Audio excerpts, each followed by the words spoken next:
Hey everybody, Joel's back with another message of divine light just for you. And today I'm going to talk about relationships.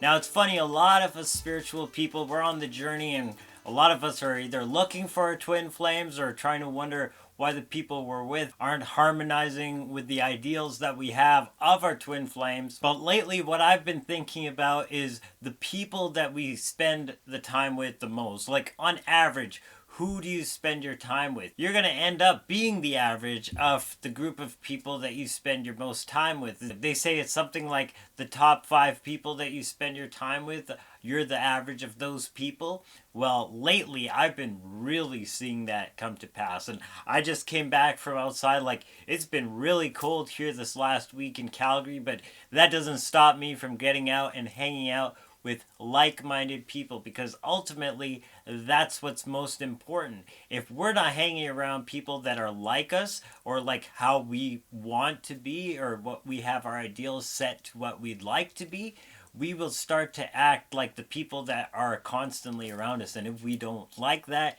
if we're constantly noticing like how inadequate these people's characters are, how different they are from what we see our ideals to be, that's not going to help us. And especially in noticing that contrast, it's just going to make it more apparent.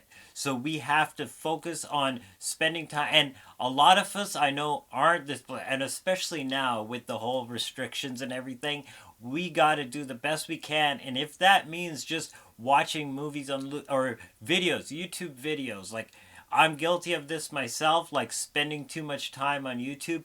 But the point is, like, the character that you develop is the only thing that you really have. And that really is the foundation from what our thoughts and then our words and our actions, ultimately the events and circumstances, the situations, and our whole entire life experience is built on. So if that foundation isn't right, everything that comes on top of that will be further and further from our ideals, what we want to be, where we see our character as being capable of. And for those of us who are manifesting a better life, a more fulfilling state of being, then we can't be satisfied with mediocre, same old.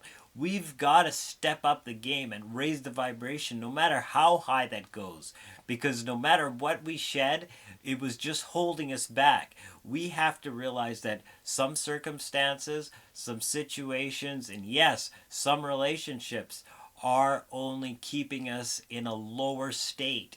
They're keeping us fearful, or they're keeping us doubtful, or they're just inundating us with things that aren't relevant, with things that we don't want to hear, that don't really matter to the world that we're creating, because we are moving forward. We do have a vision, and the more we maintain that vision and hone it, the more that we're going to see that sculpture being sculpted in front of our very eyes.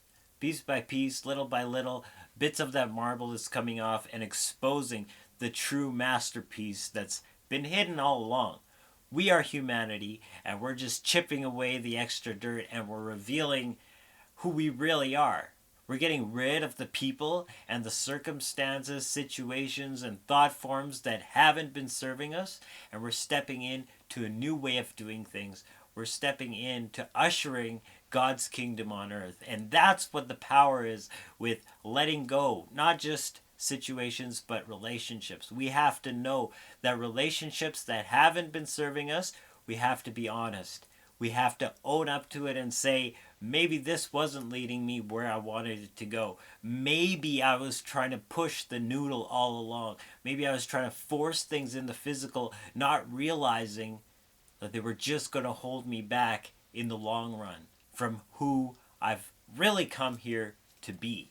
That's what's most important, and that's why we need to focus on ourselves first, do the inner work, and step beyond those inner shadows so that we can literally be the people that we were made to be as this new era unfolds. Because when it unfolds, we want to be ready for it. We don't want to be left behind. We don't want to be, learning the ropes after the fact. We want to be leading the edge and helping others along the way. So do whatever work comes, and it doesn't have to be major. The thing about inner work is that whatever the situation is that presents itself, there's a simple way to move through it, and that's it. You don't have to worry about what it's tied into, and oh, so and so did that to me 20 years ago, and oh my goodness, this thought brings up bad memories of this event. None of that matters unless it's coming up. And whatever comes up, it's simple. One little piece of the puzzle, deal with it and let it go.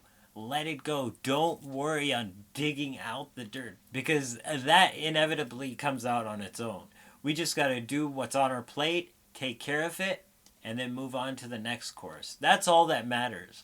And when we do that, we're going to realize this is a whole lot easier than we were led to believe, and ultimately stepping into our power. There's no better fulfillment than that.